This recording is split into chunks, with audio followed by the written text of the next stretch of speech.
May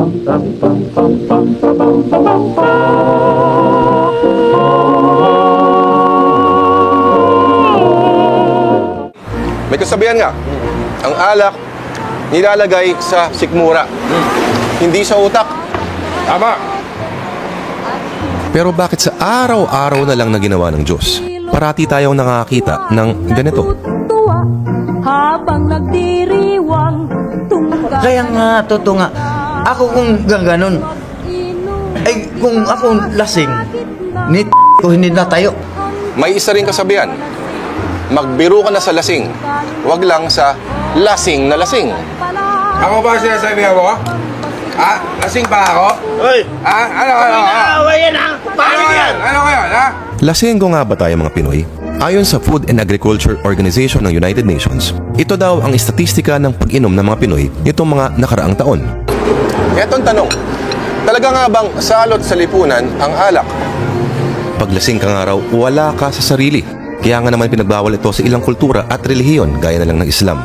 At sinong mag-aakala na pinagbawal sa Amerika ang alak mula noong 1919 hanggang 1933? Ito ang tinatawag na Prohibition Era sa Amerika. Sinimula nung pinasa ng US Congress ang Volstead Act.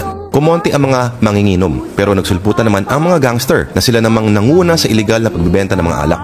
Isa na nga rito ay si Al Capone. At huwag kalimutan, maraming sikat na manginginom sa mundo, lalo na ang mga manunulat gaya nila Edgar Allan Poe, Dylan Thomas, Tennessee Williams, Hunter Thompson, Dorothy Parker at marami pang iba.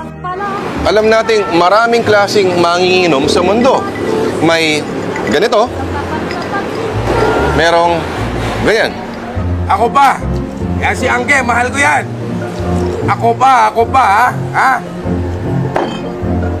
Pero alam nyo ba, nung araw, bago pa man dumating ang mga Kastila, kasama sa kultura ng mga pre-Hispanic Malays ang pag-inom, ayon sa mga sinaunang historiador, ang alak daw ay hindi nawawala sa hapagkainan ng ating mga ninuno, na hindi naman nalalayo sa kinagawian ng mga taga-Europa. Sinulat ng manlalakbay na si Antonio Pigafetta, isa sa mga unang nakaikot sa mundo, sa kanilang salo-salo kay Raja Colombo ng isla ng Limasawa, na ang kinain nila daw ay baboy, kanin, isda at alak na gawa sa nyog at nipa. Nalasing daw ang kasamahan ni Pigafetta, wasak na wasak.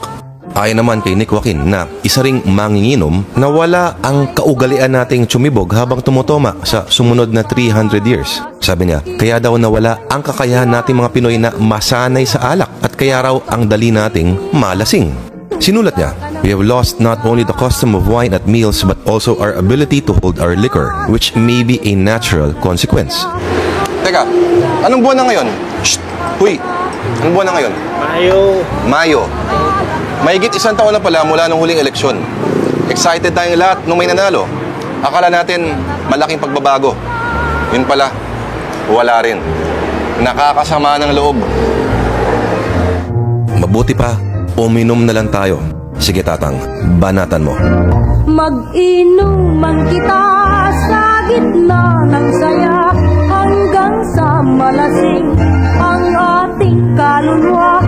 O ang alak pala, tanging pampasigla